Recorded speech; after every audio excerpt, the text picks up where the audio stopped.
We will now move on to creating a new audience. Before we define any new audience, it's important to call out that the empty audience must be set up within the marketing platform, for example in Google Ads.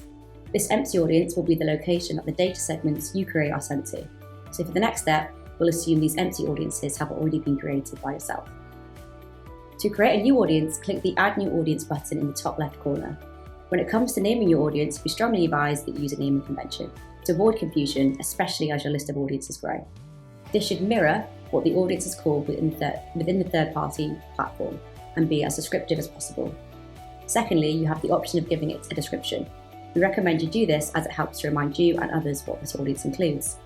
Lastly, you can assign a business area.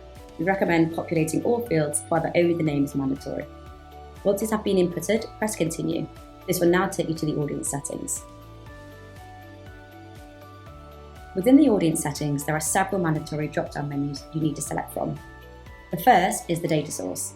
These will have been set up as part of the implementation. In the event you have multiple data sources and are unsure which one to select, your admin user will be the best person to discuss this with. The second is the marketing platform. For demo purposes, we're going to select Facebook. Following on from your selection of the marketing platform, another drop-down box appears.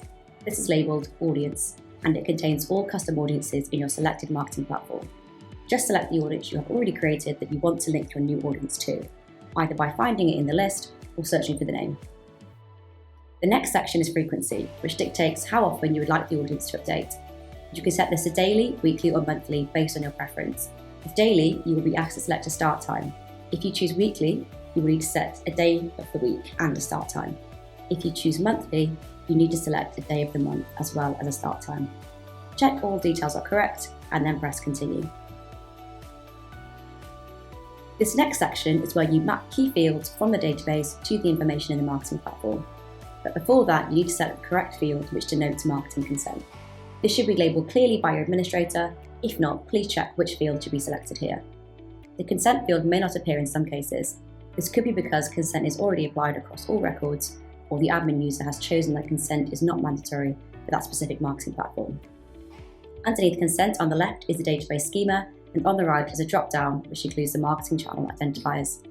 The values in the drop-down are based on the permissions that were included when creating the marketing channel in the application. This would have been completed during implementation or by your admin user. For this stage, you will need to map the customer identifiers from the database to the correct customer identifiers on the marketing platform. For example, in this case, the admin user has selected phone number as the only identifier the marketing platform will receive. This means I need to map this to the correct field in the database.